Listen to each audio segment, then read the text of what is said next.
IGT's International Treasury Week, getting ready to restart business. This afternoon, I'm joined by three eminent panelists, and I'm just going to go over to them just to have a very brief introduction. So I'd like to start, let's go alphabetically, maybe start with Helmut.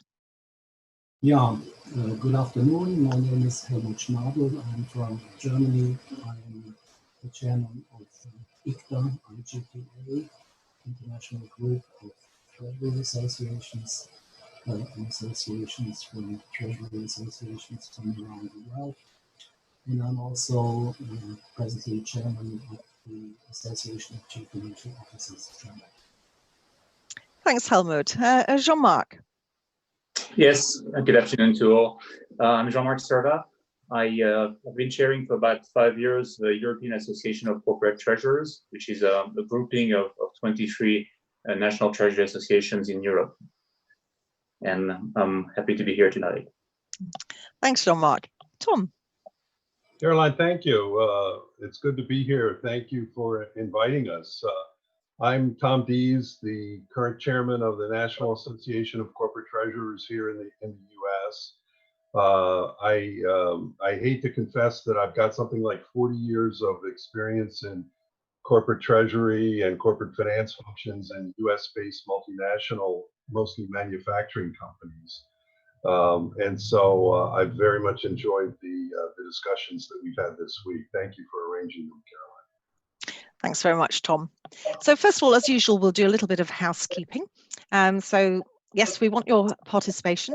So please do put your questions in the Q&A box. You'll find the button at the top above the session window if you've joined via the web link. And if you're on the app, then it's located at the bottom left. And all questions are anonymous as ever. The session's being recorded and you will be able to play it back, and all other sessions besides, except for the Mark Carney session, all other sessions you'll be able to play back up until the 11th of June. The Mark Carney session you will be able to play back for the remainder of today. Discussion forum, the virtual discussion forum, please do put in your thoughts there, anything that you'd like to comment on or ask questions on, and then we can get a little bit of a discussion going. And do get engaged with social media. There's the hashtag ACTITW, and of course there's the Twitter handle @ACTUpdate. So without further ado, getting ready to restart business. Well, it's been a very interesting couple of months, and over the last few days we've been discussing a whole range of topics relevant to those few months, whether it be business continuity planning, of course, cash management and liquidity. We've had some interesting sessions today, including that of Mark Carney on sustainability and the sort of ESG agenda, and Mark talked about COP26, of course. We've been having really interesting discussions as well around working from home, the technical kind of transformation that we've been experiencing. And we've talked quite a bit, particularly in our pre-recorded sessions this week, on mental well-being, which is hugely important, clearly, in times of lockdown. We've also issued our new research, The Business of Treasury, and that shows the kind of changing priorities we were already seeing pre-COVID-19, where treasurers, that foundation of cash management and liquidity always remaining, of course, but other areas stretching them, and areas where they're wanting to develop further, often in those that we might call personal development. So it's all around strategic leadership and change management, communications and relationship building skills. So through this crisis, we've really seen treasurers stepping up to the mark with those skills as well. So where they have said, they want to improve, well, actually, they've been at the forefront of the discussions. They've had to engage with their boards. And if they haven't taken the opportunity, that's a shame, because I don't think there's ever been another opportunity like it. But we're now seeing people moving at different paces, because dependent on the industry you're in, dependent on the size of your organization, you may still be in that kind of area of, how do I get sufficient liquidity to be a sustainable organization, or you might have moved on a bit and that's all settled down and you're really looking further out. But the interesting thing we've been talking about with many of you is that further out cash flow forecasting, really, really difficult 3 to 6 months ahead. And particularly now, I think we felt it was bad at the beginning of the crisis. How do you predict what's going to happen in such a situation of uncertainty? How do you do that? Well, that might have started to ease up, you might think. However, now that people are returning to work, outside the home office, shall we say, things are starting to go back to maybe a new normal, but no longer lockdown everywhere. It's happening at a different pace in different industries and in different geographies. So then you start to have that challenge. How do you forecast your cash when you can't really predict the behavior? It's such a mixture of so many different things going on all at one time. So it's a real challenge for treasurers. So restarting, going back to business, it's a new world, it's changed, but I think treasurers are going to be absolutely key players in their company's strategy going forwards. And it's really going to be important that they show their leadership there. So it's a fascinating, just looking objectively, it's a fascinating time that we're in. And who knows how things will develop, really. So those were just some reflections from myself on the situation we find ourselves in. So I'd like to turn to my panelists now and ask them just a little bit on their reflections, either on some of the things that we've been discussing this week, or their own discussions within their membership body, and just their view on, what's it been like over the last couple of months for treasurers, and where are we heading to now? So a big question, and I'll give each panelist a good amount of time to address that question. And in the meantime, you can be pulling through your questions so that we can tackle those in due course. So maybe we'll start in reverse order then. So Tom, would you like to give your reflections first, please? Caroline, thank you. Well, it's been very interesting, especially for those of us who were around in the 2008 financial crisis. And one of the things that we did in that time was to arrange old school, old technology telephone conference calls among our members so that people could say what they were doing, how they were dealing with some of the liquidity issues and other issues that they were confronting. And so with a little bit of help from our friends in the ACT, Caroline, and thank you for that. We've been using Microsoft Teams. We've got treasurers, U.S. treasurers getting together every couple of weeks to talk about those same kinds of concerns. And let me just highlight the first area. One of our members is the treasurer of a very well-known, quite large US-based multinational consumer products and manufacturing company, and he could write a book about managing the treasury function for that kind of a worldwide enterprise from his basement. And among the challenges that we face, the good news is that if you've moved, if your residence is in the exurbs, then you've now saved yourself a 1-hour commute on the train in, but you may be at the end of the internet pipeline, and so you're talking to everyone you need to speak with through a poor internet connection. And so, although, in our office buildings, we've had the IT staff get a very big pipeline coming in that handle, and a very strong Wi-Fi broadcasts on every floor. Individually, we haven't necessarily done that at home, or where we've had to locate our home office, if it's a temporary arrangement so that the kids can be upstairs and you can be in the basement. So working those things out. Also, as you know, in a Treasury department, we've got terminals usually wired in on Ethernet for financial market data, whether it's Bloomberg, Reuters, or whatever your terminal of choice is. But we've got to be dialing up with them and negotiating for the remote access, which is a different service level, and need to make those contract changes. Also, bank portals, same way. Many of us are dialing directly into bank portals for, trade letters of credit, that sort of thing that we've got to do. And then finally, of course, Treasury systems. We've got to go in and do cash every day and make sure that we're communicating all that we're doing and it's getting booked in real time. And so that's been one of our challenges. And so in order to manage that, we've got the Treasury team that we're meeting with, and we've got cross-functional teams throughout the company. And then, of course, we've got connections to bankers and others outside the company.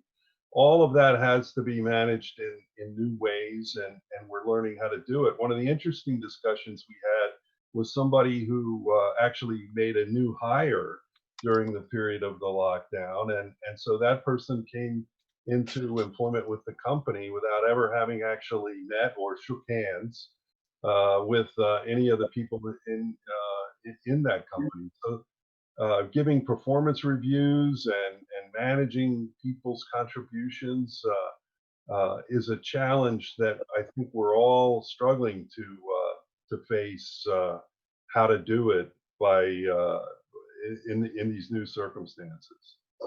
So Caroline, that's some of the things. I can also talk about financing specific things when we perhaps later on our panel discussion here. Okay, we'll come back to you on that, Tom, for sure. Jean-Marc, your thoughts? Thank you, Caroline. First, I concur with you about that treasurers are usually risk managers. So I think typically in those situations, they are on the spot. They are the natural partner of a CFO and of the rest of the organization. And so risk managers, whether it is from a financial risk management point of view, but also from a business resiliency. And that depends, I think, a little bit of the industry and of the company. If I may relate to my personal background, I mean, the last company I worked for was Cisco Systems, and being in the technology space, being in the Silicon Valley, and by Silicon Valley, I mean close to the big earthquakes, potential earthquakes. You can imagine that they have lots of business resiliency. And actually, the functions, safety, security, and business resiliency was reporting to the treasurer as well. So for these type of companies, lockdown has, I would say, little impact because pretty much everybody can work from home from one day to the other. Obviously, they need to have redundant data centers and so on, but these types of companies are ready for that. And I think more and more companies were in that situation, having business resiliency programs. Others will actually very quickly and have learned very quickly. So technology has been an enabler. On terms of risk management and scenarios, I mean, treasurers build scenarios all the time, and I'm certain that quite a few treasurers had some kind of scenario like this in their files. When I heard Tom mentioning the previous big crisis of 2008, actually this mean the COVID crisis reminded me more of 9/11, of September 2001. And because that was something that was not financial fundamentally. I think I wouldn't say we're ready for everything financial, but we are definitely prepared for most of the things that could happen to us financially. But for these kind of very physical issues, that can be challenging, specifically here because it's not so much a financial crisis, it's the business that is impacted. And as both of you have said before, as well as Helmut, it's changed radically. We don't have a crystal ball to say what will be the cash flow, because this is really depends on the business and many uncertainties that we don't have control. So that is something that is quite challenging. Then there is the issue of remote working, how easy it is or not. I think there are some benefits. We gain time and we are efficient because we spend less time in commuting. However, again, back from my personal experience, working remotely in virtual teams has also negative things. At the end of the day, you miss the friendly face-to-face meeting. Even if you're very efficient virtually, because you're not interrupted, you miss this interaction and the casual interaction, because it's often in those casual moments where you have the interesting idea that comes up. While here we've become very efficient, potentially working remotely, but not necessarily interacting so well. And also it's a reward. It becomes a reward to actually see people. You're happy to meet people and even to travel a bit to meet people. So these are for me the limits of remote working. So these are the first comments I would have, Caroline. Thanks very much, Jean-Marc. And what you've reminded me, I was speaking yesterday with some of the international accounting bodies around the world. We get together every so often, and it was interesting. Some were talking about their businesses really not being prepared for a pandemic. And I know, when I worked in large blue chip organizations, when you were looking at the pandemic, was the worst kind of thing that you could face, really, because it touches on everything. And how do you really prepare for it? And you got to weigh up, particularly for smaller organizations, of course, the cost of preparation against something that's quite unlikely, or we thought was unlikely, though apparently the scientists all knew it was very likely. But it was interesting because we'd also, a couple of days before that, done a poll during International Treasury Week, and treasurers were saying actually they had a smooth transition on the whole, and their BCP worked well. So it's really interesting. The Treasury function itself has managed to, continue business as usual. And even the banks, where we thought it's going to be very difficult, and the regulators had said you can't work from home and so on, they had some hiccups, but quite quickly they were able to get themselves sorted out. Really, really interesting. And I think also you talked about that interaction, and I found personally a kind of development through this period where initially I felt very much, I want to be with people. I'm a very gregarious person. I like to be meeting people, traveling, etc., etc. But what's happened, the more and more I'm using the technology to speak to people, and the more and more we use the camera, I'm actually kind of engaging with my screen in a way that it's almost like those people are really there. And I've had some of the most fascinating conversations with people all around the world that I wouldn't have spoken to before.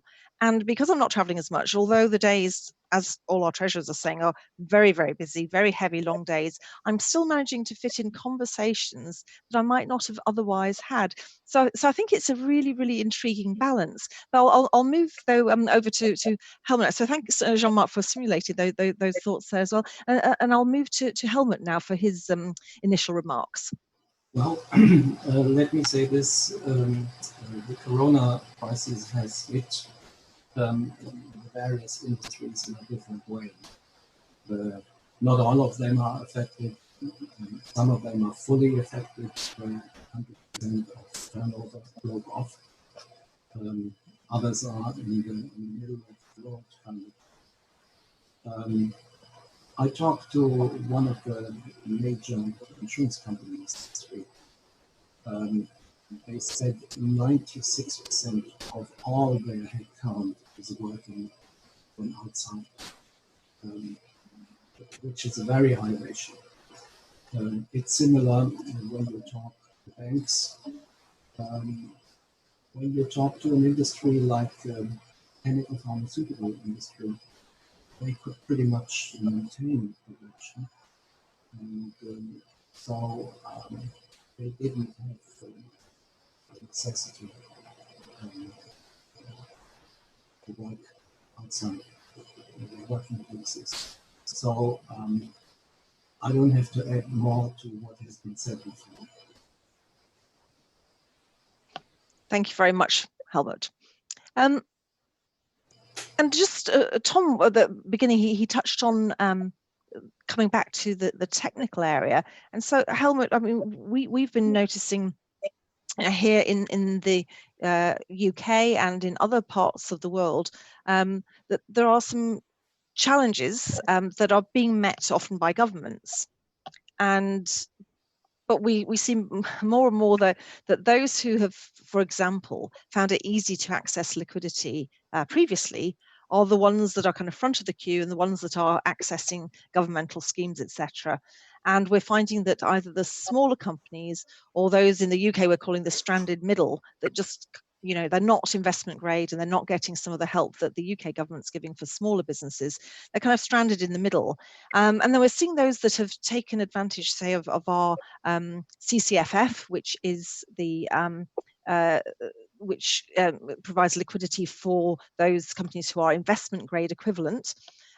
We're seeing that the uptake on that, there's been quite a bit of uptake, but only half of those who have been accepted for the scheme have actually drawn down funds, which implies they didn't really maybe need the funds initially. And we know that there's been huge pressure from boards on their treasurers saying, you need to have sufficient liquidity. And whilst that's understandable, and you might want to test your facilities, we don't want to end up in another financial crisis where there isn't liquidity in the market. So I just wondered maybe if Helmut, you could reflect on anything that you've seen globally or in Germany specifically that's happening, and what's working well for treasurers and what's not working so well, and then we'll talk to our other panelists as well from their geographies. Well, let me say front up. I don't have news that there is a scarcity of liquidity in Germany. I don't have similar news from other European countries as well. We all must bear in mind that before the crisis started, we already had very accommodating policies of the central banks, particularly in Europe. Helmut, we're having a few messages on the Q&A that you can't be heard. I wonder if you could get your speaker a bit closer to your mouth, and could you speak up quite loudly, please? Yeah. Is it better now? Much better, thank you. Yeah. Okay. So we have very accommodative policies by central banks, particularly in Europe, to the degree that we have even negative interest rates. So across the country, there is no scarcity of liquidity. When you look at the large corporations, they have very high cash positions before entering to the crisis. Why? Because they were pretty profitable, and they just were careful and had higher liquidity positions than they usually would have. So from large industries, we haven't heard scarcity. Our government programs are addressing particularly medium-sized and small-sized businesses and very, very small-sized businesses. And there are various programs, and there are tens of thousands of companies applying for that. And it is going pretty smoothly in this country. So it is working. Yep. Well, that's good to hear. Jean-Marc, do you have some remarks from across the breadth of Europe? Maybe let me. We did a small poll a few weeks ago. I mean, after the real beginning of a crisis, if I may say, but after the ECB started their support measures, purchasing of corporate papers and bonds. And overall, I'm just looking at it, just overall, I mean, 80% of the respondents were saying, the FX market is functioning. They have access to funding in the main currencies. Most of them were not facing serious liquidity issues. 15% of them were having some issue with social distancing, but not so much. All of them actually were finding that banks demonstrated support. I mean, among no participants reported a negative attitude from the banks, which was positive. An interesting fact, what I thought was about working capital. So actually it seems that large companies that have treasurers were actually looking at the whole supply chain and supporting their supply chain. So basically providing financing to their suppliers by paying bills earlier. And so that was an interesting point, I thought. And regarding specifically the measures provided by the central bank, which are quite technical and numerous, I won't go into them. It seems that actually corporate treasurers have not used them. I mean, they are ready, they know it, but it seems that few have used them. Again, this is, for what it's worth, it's a sample that responded. And maybe this is because this is just the beginning of a crisis, and because for years, since we are in a low rate environment, I mean, we know that corporates have issued lots of papers, bonds, and they have put in place, revolving credit. So I think they have some dry powder so far at the moment. Yeah. But that may depend on the industry, because some industries, as we know, are very hardly hit. Yeah, no, absolutely. And it's interesting what you say as well about some of the larger organizations kind of helping others. And we've heard very much the same story really from some of our very large treasurers, saying that favorable payment terms, paying their suppliers faster, helping them get into supply chain finance and so on. And of course, it's kind of obvious, but if the large ones won't survive if those in the middle and the smaller don't survive. So it is, and going back to some remarks earlier that were made, this pandemic, it is different, because I think in the financial crisis, everyone was ready to blame someone or other. And whilst, there might be the politics of the pandemic and people blaming each other there, I think in the business world, it's very much been about how to help others and how to ensure that the whole ecosystem survives, which is really, really positive. And we've also heard stories of treasurers speaking with other treasurers, getting some moral support.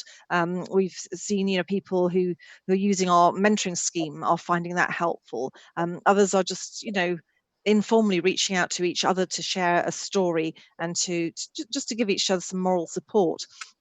I'd like to turn to Tom now before we move on to some of our audience questions and look a bit more to the future. But Tom, just the Fed's commercial paper scheme as well, I think it's similar to the UK. It's not necessarily reaching the people you'd like it to reach. Would you like to tell us a little bit more about what is working and what you still think needs to be done? Yes, well, thanks, Caroline. We were grateful that the people at the Federal Reserve and Bank of New York, which administers the commercial paper funding facility, which was relaunched. It had been a feature of the 2008 crisis. And lo and behold, they brought it back in March of this year to provide liquidity to the markets. But they made, in our opinion, the same mistake this time around that they made in 2008, which was to limit it to the most very highly creditworthy companies with the highest short-term ratings. So in order to get the tier 1 commercial paper rating, you have to have a long-term debt rating of single A or better, have quite a large equity market cap, 20 billion or so, 15 or 20 billion or more.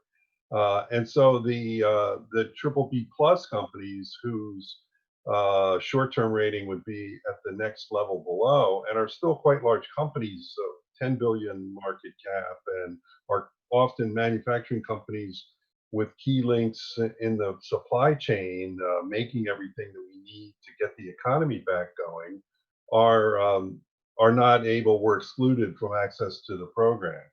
And because of the perceived risk, they were only able to fund out, say, overnight or out to 1 week perhaps, whereas the commercial paper funding facility that the Federal Reserve is administering will buy paper out to 90 days. So that's a bit of a miss. However, what several people are actually deciding to do, and it's a matter of public record, for a very large aerospace company. I won't name it, but its principal rival would be Airbus, and so We have representation of that Treasury group in our association. And just at the end of April, they announced and completed successfully the very largest non-merger and acquisition bond deal totaling some $25 billion. So that's out there in the market. And they also announced that the government assistance that they thought they were going to need, they're going to forego.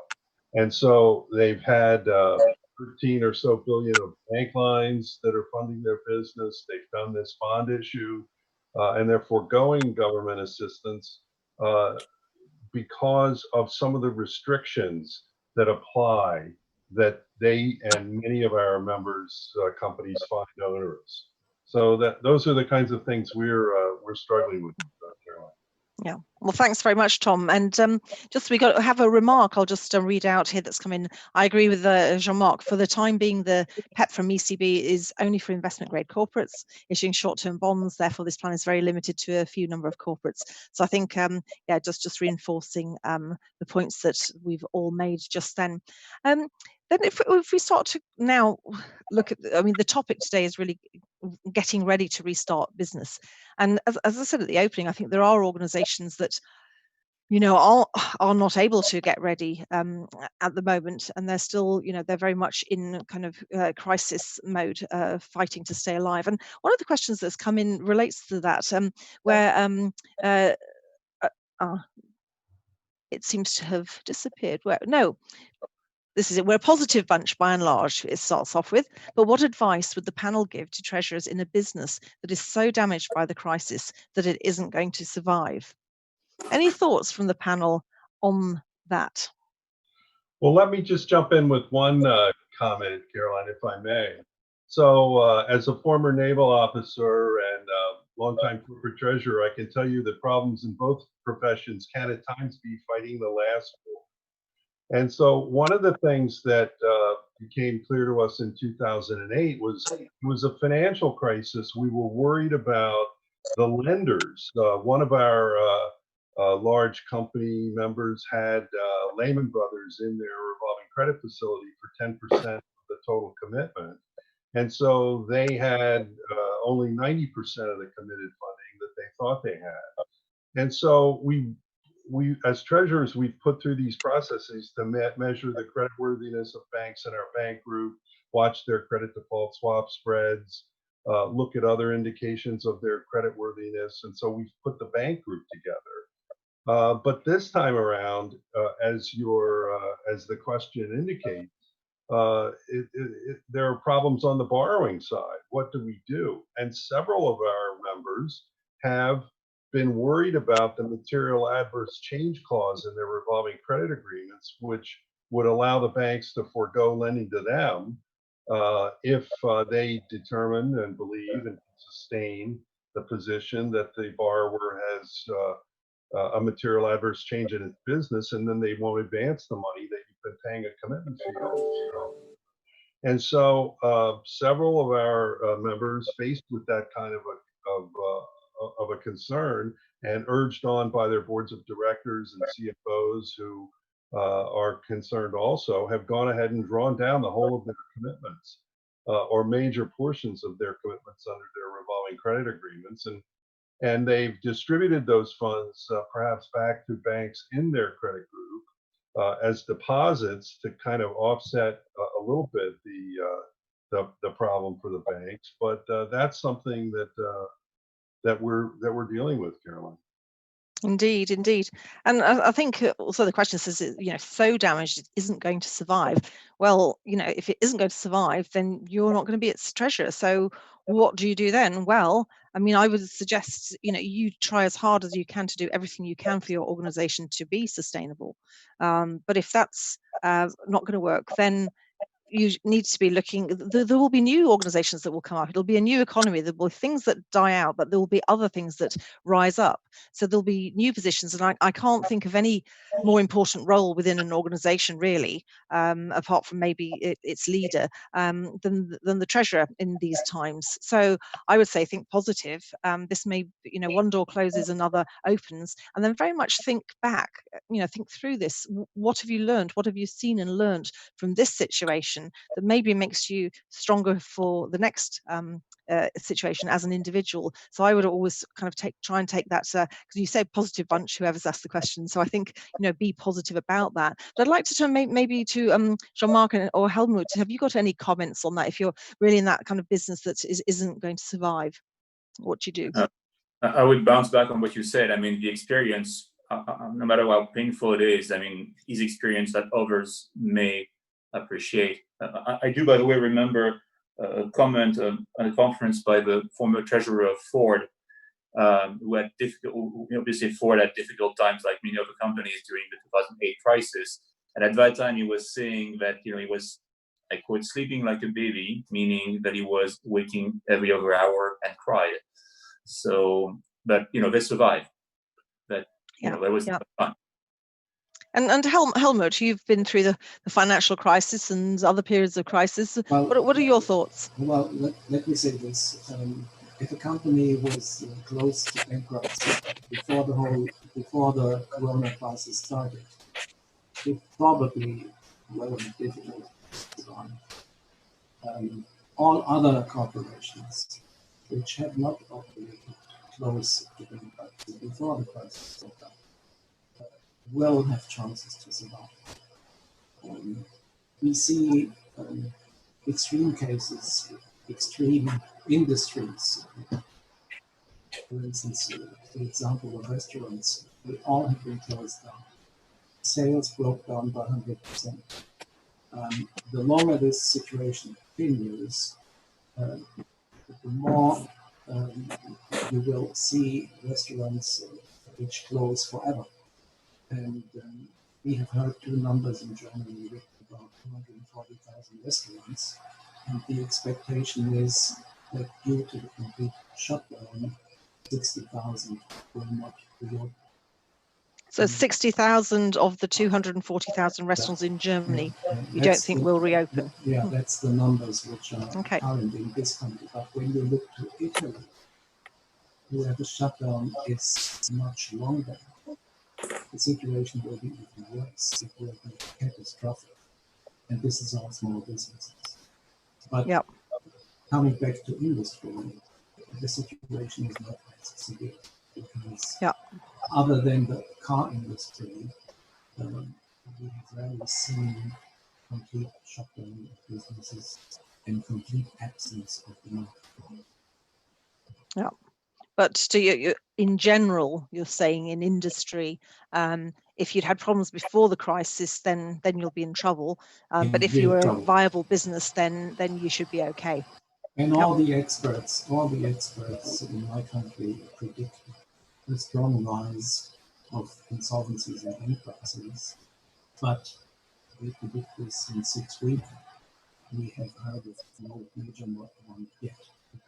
Okay, so they've been predicting, but nothing happened yet. So either there's a lag or they were wrong. So we'll have to keep an eye on those stats and see if those insolvencies and bankruptcies do come through as you're suggesting. Just to take another question though now. This is a really good one as well. Will we find that the state plays a greater role in the economy going forward, considering the unprecedented state intervention so far throughout the crisis, with states expecting corporates doing more in return for the wider benefit of society? So any thoughts on that from the panel? Well, I think one thing that we've all seen demonstrated over many decades past now is that command and control economies don't really work as well as those economies where market signals are being efficiently transmitted and we're watching the screen and we're trading on what the numbers tell us. And so just to give you one example of unintended consequences, one of the provisions in the CARES Act, which was the law passed as part of this recovery and support to business, was that companies participating and getting government assistance could not engage in share repurchases. Okay, I understand why politicians would put that in the law, but they also foreclosed companies paying dividends on their common stock. And many utility companies in the US are purchased by retirees, particularly because they are high dividend paying stocks. They're not growth stocks, so they pay out cash they generate in the form of dividends, as corporate finance theory tells us they should be doing. But they already took a hit during this crisis, because one of the other government provisions that was passed was that you can't cut off a customer of a utility for non-payment during this crisis. And so where one of our members is treasurer of a telecom company, said that their bills were the first that customers paid, because the last thing you wanted to get cut off was your cell phone, your mobile phone. And so now they're getting customers stringing out their payments, and so they've got to hit their equity price. And then if a utility, an electric company or a water company or others were also to cut off its dividends, it would cause obviously a problem in its stock price, but that would also ripple through to retirees who heavily have bought that stock. And so there's this law of unintended consequences that the politicians never want to pass, but it operates nevertheless, just like the law of gravity. And so I would hope that government interventions could be scaled back as quickly as possible, and we can continue to let the markets work. It's a good point, Tom. There can be some good interventions, I think, depending on your perspective. Was hearing recently that Canada, for instance, any of their kind of schemes for help and support during the current period are attached to a requirement to report on your net zero carbon footprint in future. So basically ESG or climate change reporting is going to be required if you've been able to take advantage of one of the government schemes. So that's a kind of neat way of doing something potentially positive at the same time. But let's move to Jean-Marc. Any comments that you had on that particular one, and on Tom's point around this? Let's get back to the markets managing themselves, if you like. Yeah, just a couple of things. Indeed, as Tom said, and you mentioned, the help of governments is coming rightfully with some strings attached, or some limitations on share repurchase or dividends, which is understandable to some respect. You did mention before, Caroline, an interesting point. I mean, the COVID, you can't point the finger at a virus, while maybe in previous crises you could say that there was overlending, or somebody didn't do their job. Here it's difficult. So it's difficult also for government, who are providing lots of support. The debt to GDP ratios of many countries is going to increase by 10 to 20%. That's not good for anyone. But it's hard to easily justify raising taxes gradually, because it's not necessarily the fault of the people that will pay these taxes. So it's a tough one. So it's not a zero-sum game like before. We are in together, and maybe that's why also we see solidarity in the supply chain and everywhere in the society in general. Now, about Tom's point, and I agree with him about, obviously, I like markets. I think markets are probably better at doing the right things. That's a very directive economy, but there needs to be a balance, I guess. But I'm a bit worried about this, because debt to GDP is going to increase, and it will have consequences. Yep. Indeed. Thank you very much. Now, an interesting question here as well. We've all got by with just-in-time supply chains and financing arrangements, but this crisis has proved the risks involved. Has blockchain now found its place with greater transparency across supply chains, settlements, payments, etc.? Maybe Jean-Marc, you're nodding. Can I ask you to respond on that one?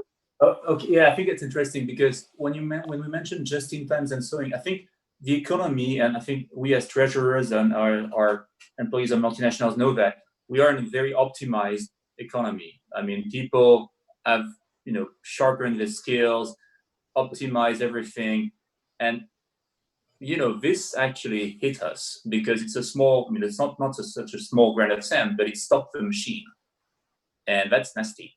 So yes, indeed, that the machine was stopped.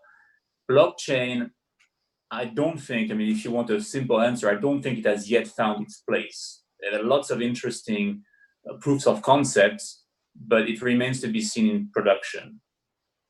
From what I've seen, Yeah. But it's promising. Yeah, I've seen a few interesting scenarios where where it's actually sped up letters of credit incredibly.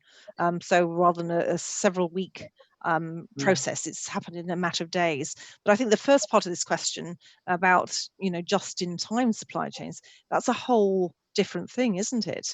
And I know there are supply chain different supply chain models that are evolving all the time, but we have very much been going for that just in time and it doesn't work. So are we going to diversify more, or are we going to try and have these I suppose have a bit more protectionism and ensure that we're self-sufficient in our individual economies? Is that going to happen? So it's interesting to look at that. I don't know, maybe Tom, Helmut, do you have any comments on that particular? This is definitely going to happen, what you just mentioned. There is, to some degree, tendency, a trend, I should say, to try to become less dependent from deliveries from outside the country. And I give you the number one example, which is debated presently in Germany and also in Europe, because it's the European public. The pharmaceutical industry has outsourced production to a huge degree to China and India. And already long before we have this present crisis, there has been a shortage of deliveries from these countries for certain drugs. Not just simple ones, but life-saving drugs. And the situation now in the corona crisis has become more obvious. And there is practically daily talk in my country, Germany, we should become less dependent on such deliveries over the near to medium term. So this is very high on the agenda. Yep. I think it's a little bit difficult to hear you again, Helmut, but just to kind of summarize, you are talking in particular about the pharmaceutical industry and outsourcing to China and India in particular, and then finding it difficult to then be able to, in these kinds of situations, then have the supplies that you need. And particularly that example, those life critical supplies, that's really important. So in summary, that's what Helmut was talking about there, and saying that, certainly in Germany and across Europe, you'll be looking to see how can we in effect protect ourselves from that risk? How can we manage that risk going forwards? So thanks, Helmut, for that. Any comment from you, Tom, on that same point? Yes, as I mentioned, my career has been with manufacturing companies, and I can tell you that when the consultants come in and they denigrate your policies by saying you're operating on a just-in-case inventory management principle and you need to move to just-in-time, I think one of the things the COVID crisis is forcing us to do is recalibrate what just-in-case means, because by analogy, we've had 300 or 400-year floods in the past 2 years. Okay, so these probabilities that go into the assessment of how much reserve or emergency inventory you really need to carry, we need to look at. That's going to be very important. And for my comment a minute ago about the markets making you work, one of the things that is going to go up is the cost of business interruption insurance. Not that many claims are eligible under those kind of typical policies for what we've been experiencing. There are usually exclusions for that. But if there is a disruption in the supply chain, that's where business interruption insurance is supposed to provide some cushion. And I can tell you that the cost of laying off that risk and insuring against that kind of risk is definitely going to go up. Yeah. So I think as part of renewing insurance coverages, the underwriters are going to want to definitely look at what processes you've put in place, what your real inventory needs are, and have you adequately provided for those. Mm. Absolutely, yeah. And I think it's going to be very interesting, the whole supply chain thing, when we look at our working capital ratios and so on. So the investment analysts, are they going to start to take a different view? Because the same ratios, you know, as we've had in the past, will not be relevant, because having those same ratios may be actually representing a much higher risk in the company. So I think it'll be very interesting to keep an eye on that and see developments there. We have a question here. I heard one treasurer say that travel budgets had been cancelled and business travel going forward would need senior management sign-off. What new approaches does the panel think will stay with us for many years? So what do we think of that? Do we think that that's going to be something that we're going to see in a fairly widespread way, or are there other new approaches that you're hearing from treasurers? This we already have seen in the past. When we had severe business cycles going to the downside, commissions for travel were reduced, and we had many companies where outside Europe business trips had to be approved by senior management anyway all year round. So an eye has always been kept on travel. Yeah, and I think it has always been a cyclical approval mode. Yes, indeed, and I think we know that, you know, once people have managed their liquidity, that's the first stage. Then the second thing you look at is efficiency and how do you save costs. And then when we're talking about a scenario where people have been working from home more and we've tested out our technology, then you've got almost a kind of a double whammy, haven't you? That it's kind of obvious to you know, really reduce those travel elements. Jean-Marc and Tom, any thoughts yourselves?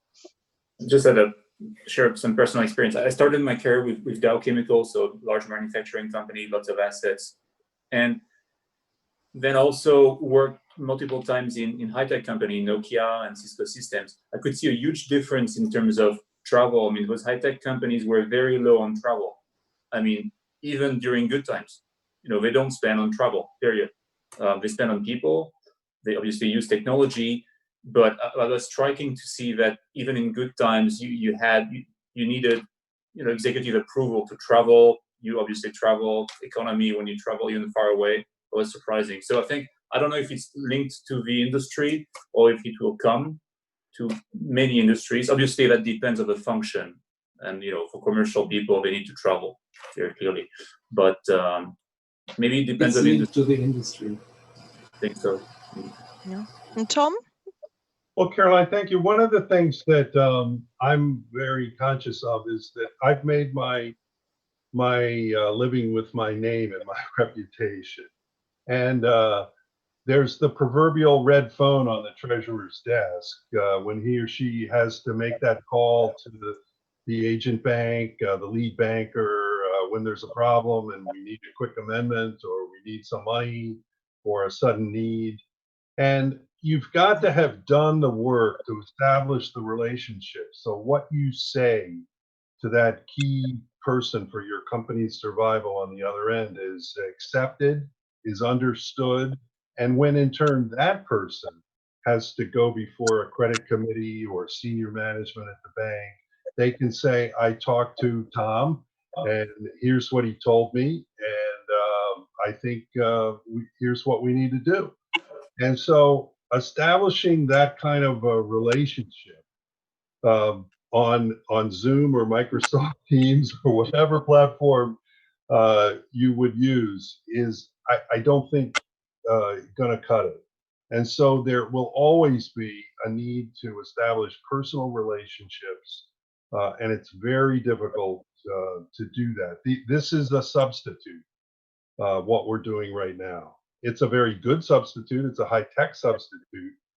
But in the end, if you've got to pick up the red phone, you have to have established a deeper relationship through personal contact. Absolutely, and it's interesting. I was speaking to someone in one of the big four consultancy firms, and she was saying how that a lot of the discussion she's having and I suppose the pitches for new business and so on, it becomes very, very transactional on the phone. So you're not able to build those relationships in the same way as you describe.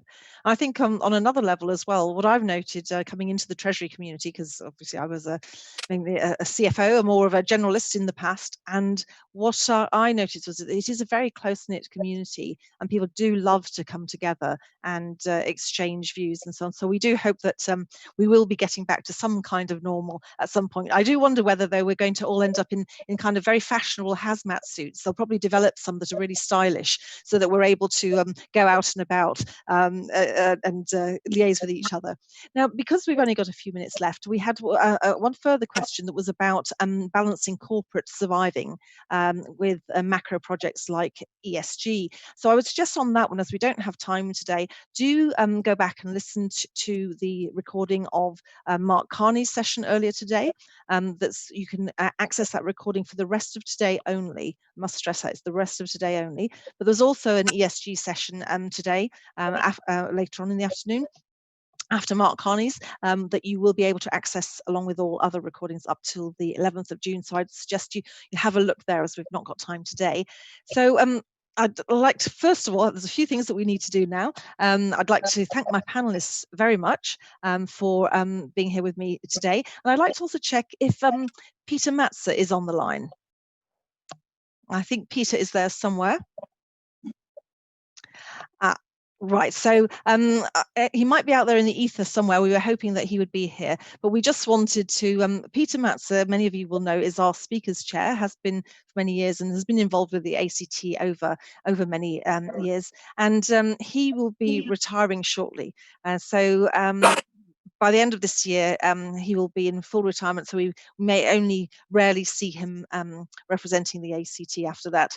And it was just really wanted to take the opportunity, because we don't know when we'll have such a large audience again. We've had 3,400 delegates for this week, which is absolutely fabulous. So thank you all for that. But I'd just like to thank Peter for everything that he's done for the ACT and wish him well. Not quite yet, but as he gets into his retirement, and I'm sure you'd all want to join me in wishing him well too. So once again to my panel, thank you very much. I'd just like to also just round up the week really with a few thanks all around, if you'll bear with me. First of all, thank all of our speakers, so many of them across the 4 days. And then, of course, our main session sponsors, that's Aviva, Investors, Kyriba and Lloyds. Thank all our other sponsors. So we have Berlin, Bottomline Technologies, Deutsche Bank, Gresham, HSBC, NatWest, OnBrain, S&P Global, TIPCO and Treasury Spring. So thank you all very much. Then our supporting partners, of course, we have our lead supporting partner, ALMA, the Association for Bank Treasurers, and of course, ACCA, A4S, CFTE, Cicero, EACT, of course, IACCT, IGTA, ICAS, the NACT, again, and the VDD or VDT from Germany. And finally, to thank our trade publication partner, the GTR. So thank you all so much. And I'd also like to just say a thanks to my team for putting this on at, pulling it all together at very, very short notice, being agile in these times of crisis, and also to CrowdComms and the team supporting us technically. Do give feedback. Please fill out the feedback form if you'd be so kind. You can continue to discuss with others any of the topics up until the 11th of June. You can access any of the recordings apart from the Mark Carney one that's only available to the end of today, but all the others you can access until the 11th of June. So do go in and look at anything that you've not had a chance yet to listen to. Go into the ACT publications and see our most recent magazine, magazine, as well as our Business of Treasury research, which I hope you'll find interesting. And do hold the date. We're just going live with the dates of our Festival of Treasury Transformation, which will be held July 13th to 16th virtually. So if you hold that date, there'll be further information out on that soon. So I think that's it from me. Close of a fantastic virtual week. I've really enjoyed it. Thank you so much, everyone, for participating. And we'll see you in the virtual space again very soon. Thank you.